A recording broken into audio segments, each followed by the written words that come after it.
In this flight, we take a closer look at the fabulous LongEze by VSkyLabs. We're taking the flight from Calcaise in Portugal, which is on the western edge of Lisbon. It's a Lima Papa Charlie Sierra, and the sunrise is something to behold. I hope you enjoy the video. Thank you for watching. Please don't forget to like and subscribe. And as always, if you like my content, why not consider a small donation using the Ko-fi link in the description to help me fund future content. Thank you. Oh, this is rather beautiful, isn't it? This is Cascais, which is in Portugal, and it is raining. But look at the sky. That is something, isn't it? Now, Cascais is apparently famous for famous people mostly, which is interesting.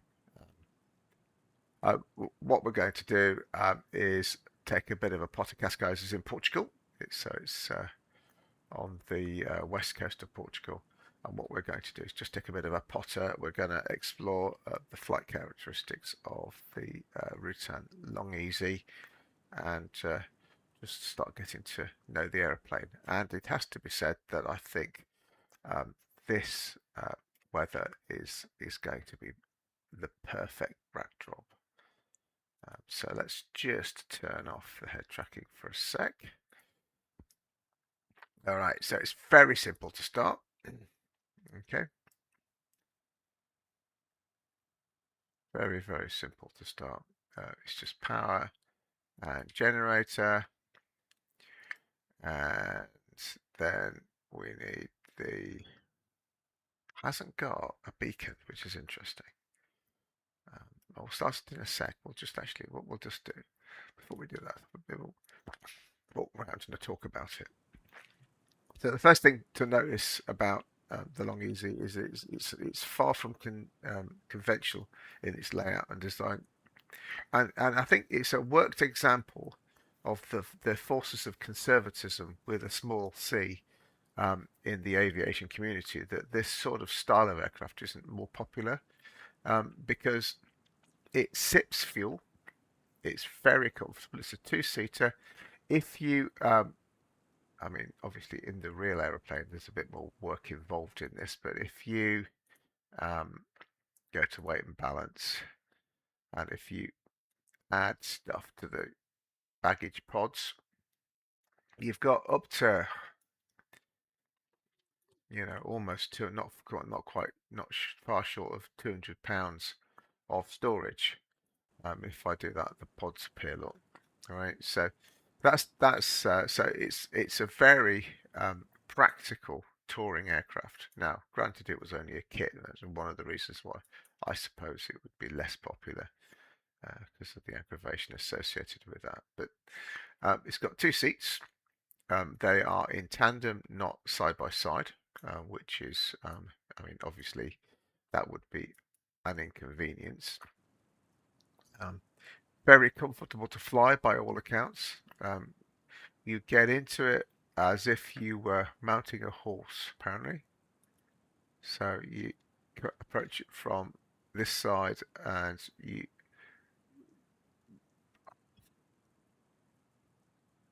sort of mount it rather than getting into it. The controls are very comfortable and ergonomically worked out. It's got this flying wing and canard arrangement, and what that has really means two things. The first is that it doesn't really stall. The canard stalls, but the main wing never stalls, which makes it very safe, and you get this kind of strange oscillation that I'll demonstrate in a minute. Another interesting facet of it is the fact that the rudders, which are on these strakes at the back, are independently operated. So if I just hit the right brake, you'll see that the right hand one goes out. I hit the left brake, the left one goes out. If I hit both brakes together, both go out. So that's a bit odd. not going to lie. But it means these function as air brakes.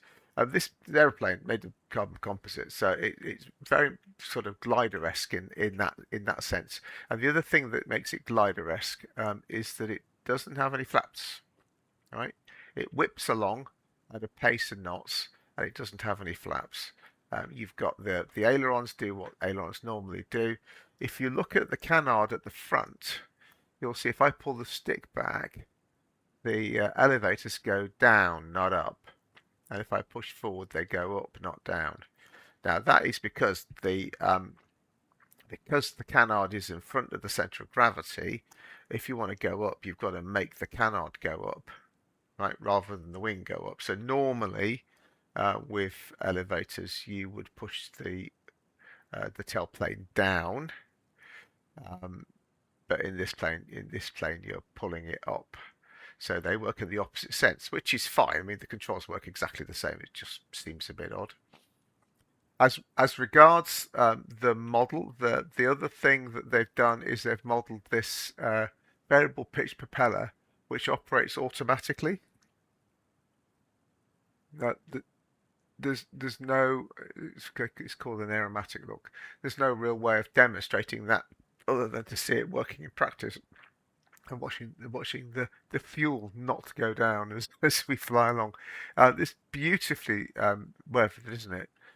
So this is not pristine and new. This is an aeroplane that's been looked after but heavily used. You steer with the brakes rather than with the nose wheel, and the nose wheel is manually retracted in flight. And the only other thing to mention about the outside is that because it's so slippery, you need really air brakes to get the aircraft into a configuration where it can be landed, and you would use the air brakes and to make small adjustments. So you can use the rudder pedals as the rudders as we discussed before, but there's also this massive slab of an air brake underneath, which you use for landing, which I'll be honest, I've not entirely got my hang of yet. Okay, so if we get into the cockpit then, have a quick look round, you can see the joysticks on the right here, and you can basically rest your arm on this kind of armrest thingamy and operate the aircraft just like that, which apparently makes it very comfortable to fly. You've got trim here on the left, you've got the brake on the left. I can never remember which way around that is, but we'll find out. Let's start the plane up. We've got carb heat, which actually I need to set up. What's that? LGES. Just change that on.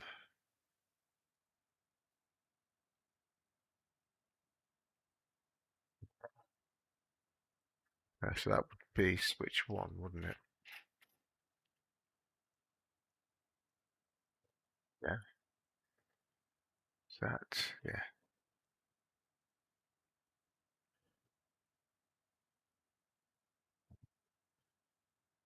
A bit of manager malarkey. Um, switches.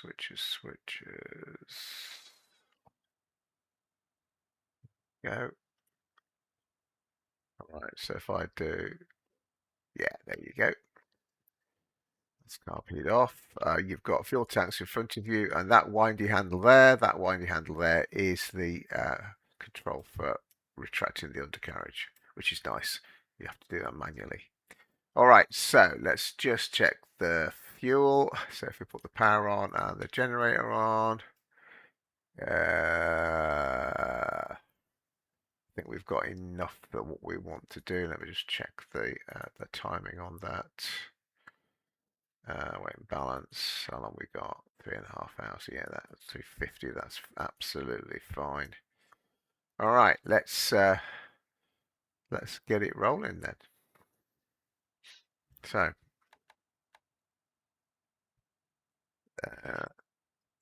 all right, and start. Oh, all right, so the brake forward is on. All right, so we're going to use 3.5 is the runway in use. Let's just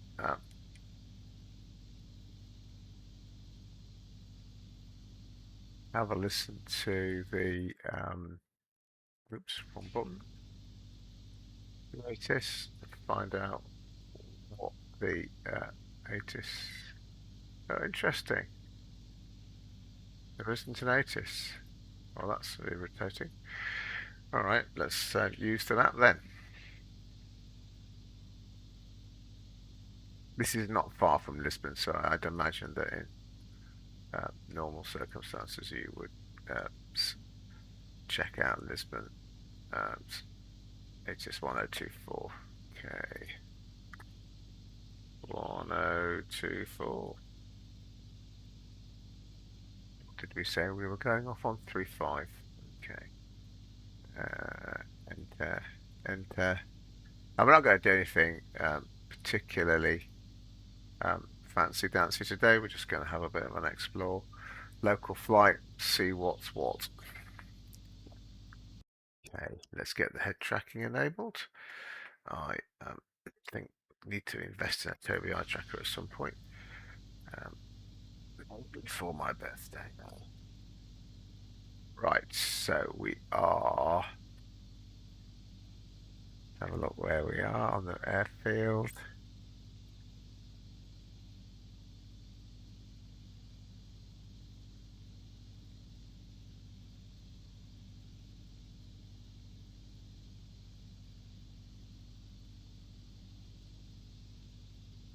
Okay, that's where we are. Right, so we got a taxi via Mike Whiskey and Romeo Juliet to 3.5.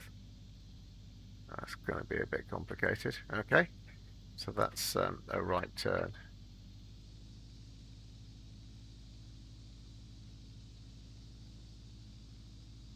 Just at the moment, I'm having real trouble with frame rate again.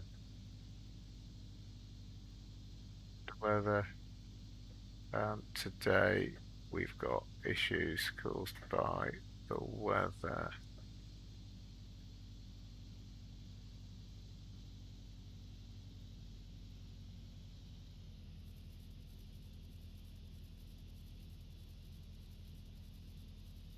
Okay, so we need to. I mean, strictly speaking, we should cross the runway, but I think what we might do, as the airfield is closed, what we might just do, backtrack.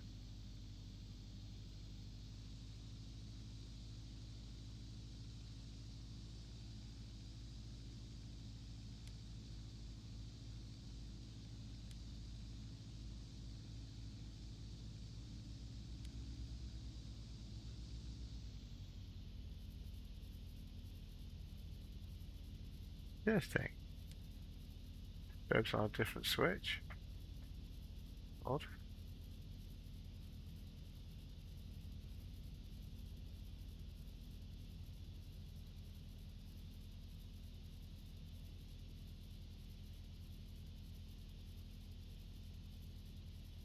Right.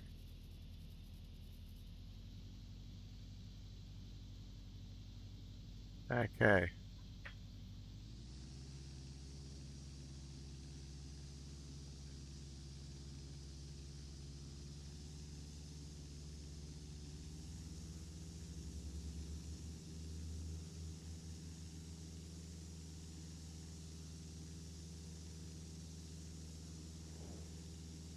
Right, so you're pulling the attitude of the aircraft, the canard needs to be on the horizon when you're climbing. No steeper than that. So that's about right, isn't it? And then what we'll do is we'll just wind the wheel up. If we just look at that. What is that?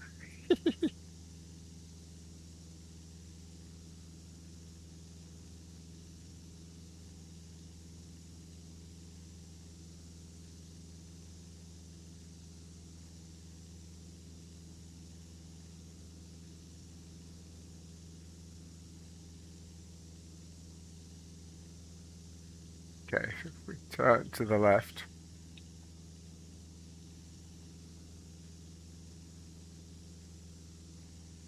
We'll be out over the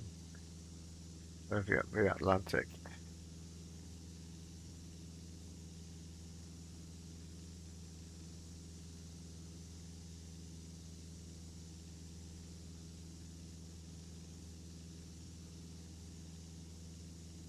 I'm using the Google Maps. I tried the Bing Maps, and to be honest, they're a bit rubbish. So I'm going with Google at the moment. I think the on the longer flights you'll have seen we have some issues with the transitions between areas, which is a bit annoying, right, and so on. But I think uh, over a short over the sort of short distances that I normally fly, I think the Google Maps, they're more detailed and they offer um,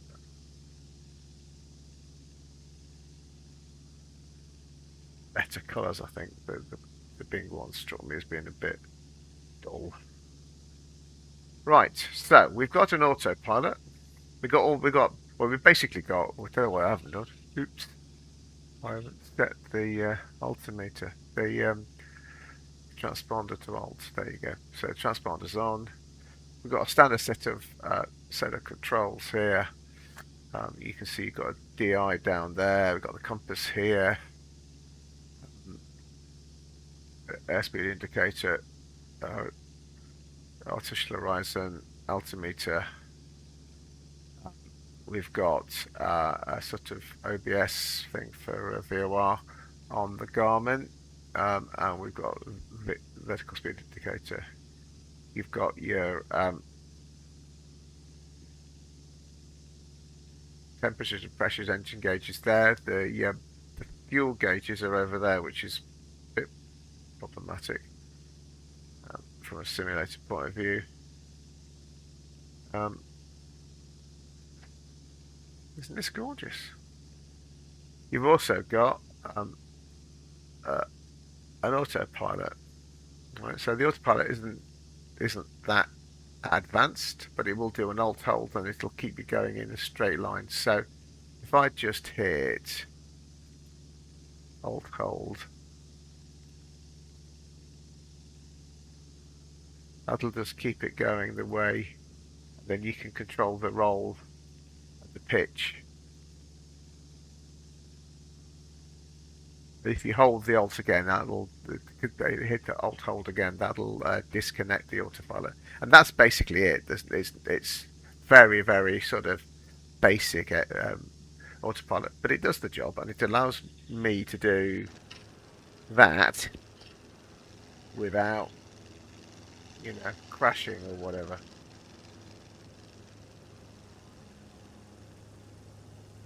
It's quite a door, isn't it? That's quite something. Difficult to work out what that bridge is.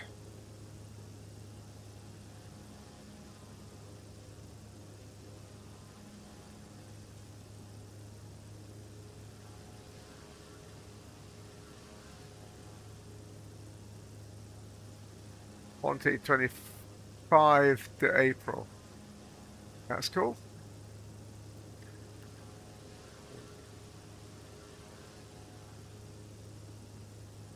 Interestingly, there's a seaplane port in that archipelago there, in that area. And there's an airfield over here, which is quite interesting, on Tijo, which is just ahead of us on the left. That gives us a few options. So,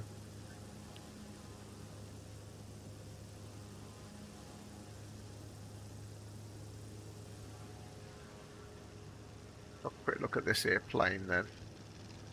So if I hit both the brakes together,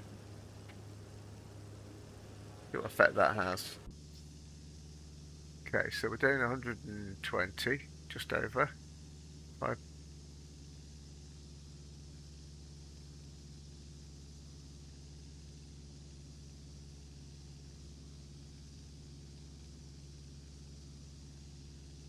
With no change to settings, that's taken a good 20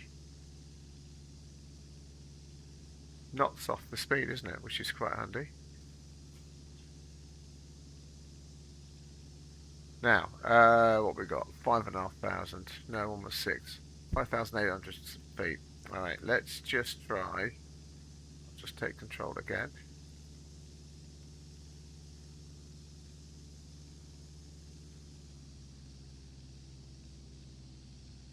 But it's still about 65, which is, I think, quite high. But as I say, it doesn't really stall.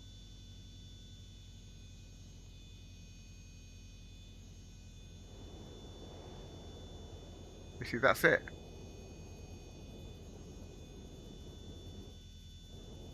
They get that kind of pumping sound. Now, granted, you are descending at quite the rate, but if we do this again,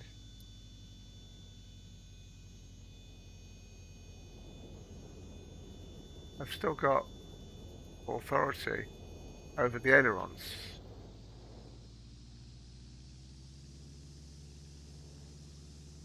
Quite interesting, isn't it?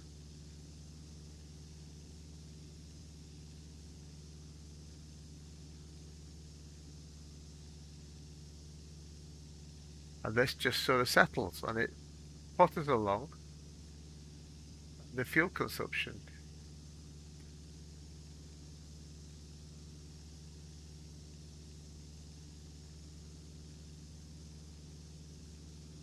is what? I'll just check that, see what the calibration of the instrument is. But it's not, if you think about the bonanzas, like sort of 12, if you're lucky, that's half that at least. All right, let's put it back into hold mode again.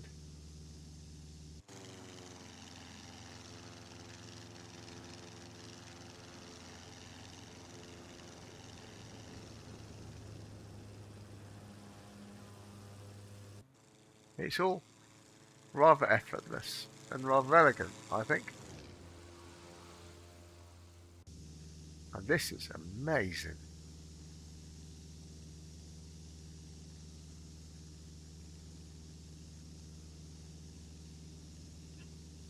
Just amazing.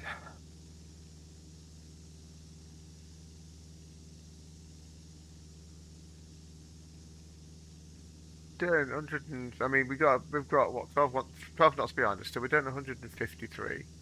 We're not really trying. It will go faster.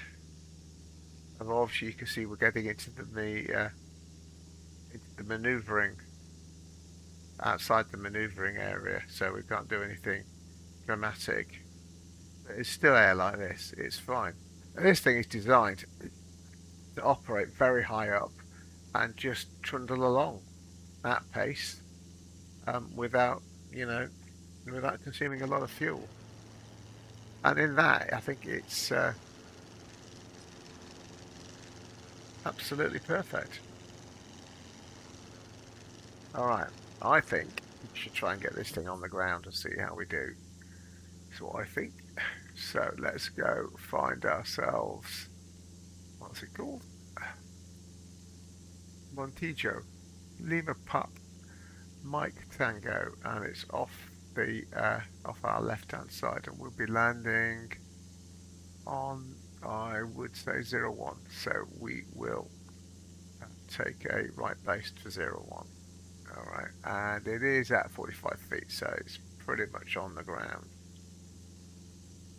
All right, so let's just demonstrate the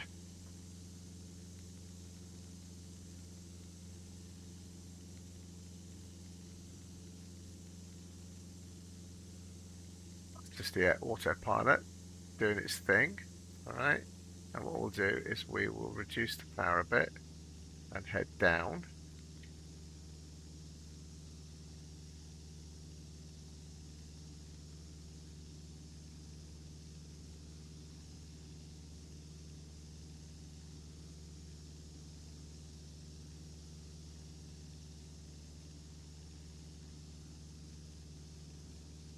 The other side of the water. Can we see it? Is that it there? I think. Yeah, that looks like it, doesn't it?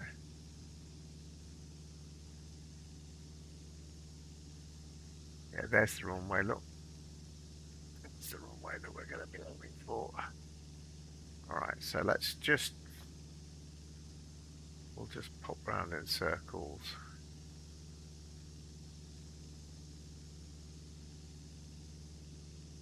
till time that turn a little bit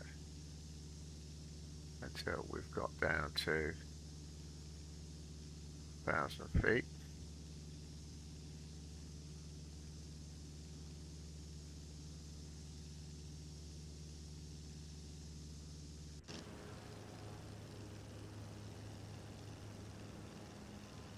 It is a fabulous looking aeroplane, isn't it? Yeah, sunlight reflected off the spinner.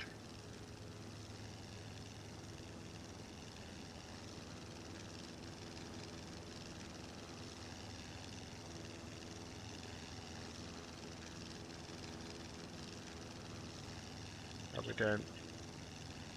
Just approaching 3,000.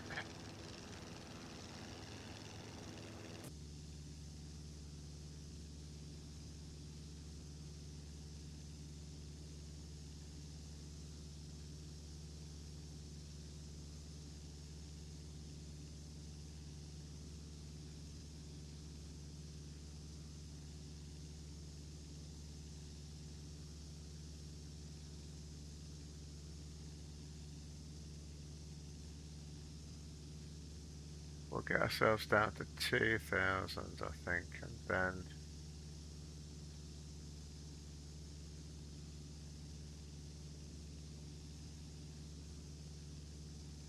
that should be good enough. We'll just keep descending as we head towards the airfield. Then, how are we doing?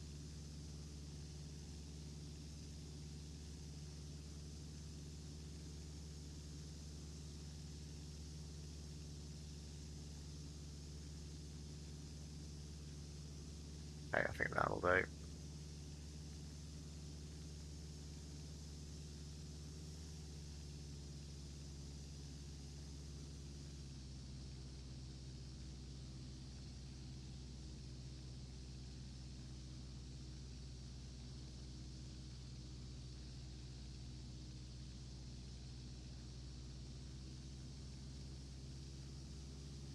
Alright.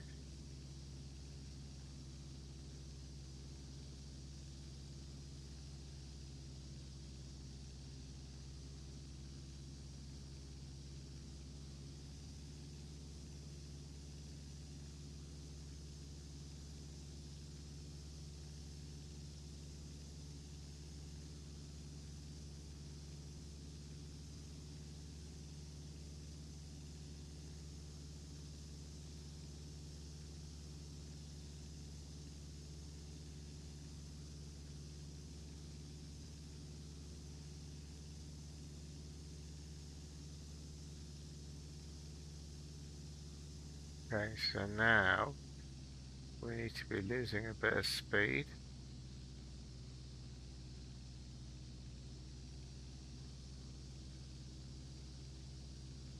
Get the wheels down.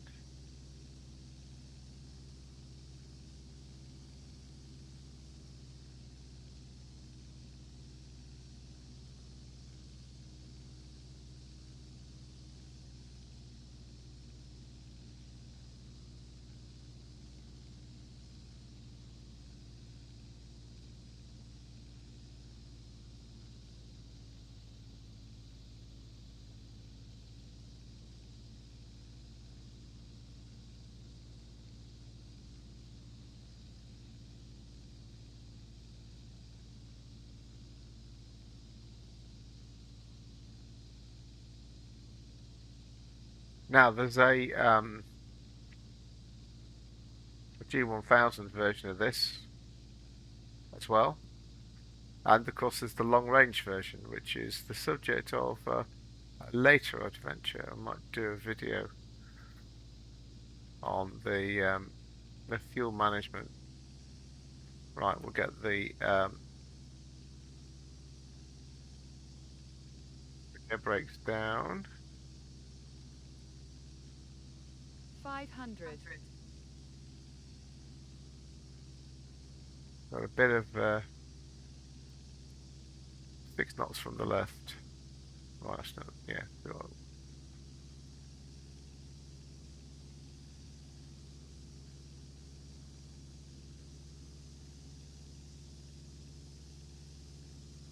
Bearing in mind we have no flaps, so we do have to be cognizant of that as we're coming in.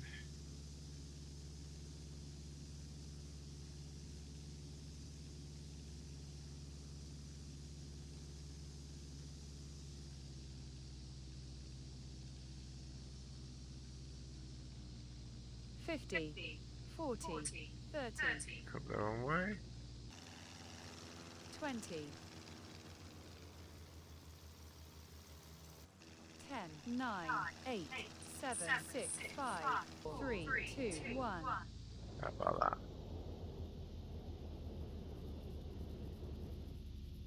5, 4, 3, 2, 1.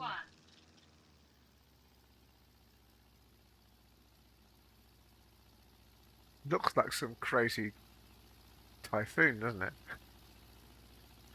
Okay, now you keep the air brake down when you're taxiing because the aircraft is good because you're whizzing along on the ground and knocking up ground, potentially dirt up with the wheels as you travel along the ground. There's a risk of damaging the propeller. So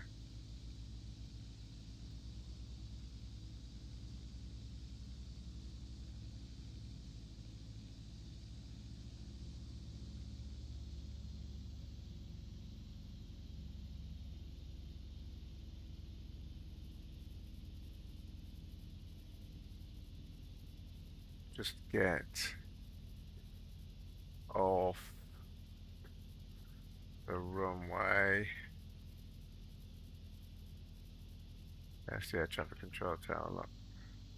Just get off the runway. I haven't got the time to do much more than that. Isn't that beautiful weather as well? Right, let's just stop that. So there you go. Interesting plane, beautiful place, wonderful sunrise. Thank you for watching. Please don't forget to like and subscribe.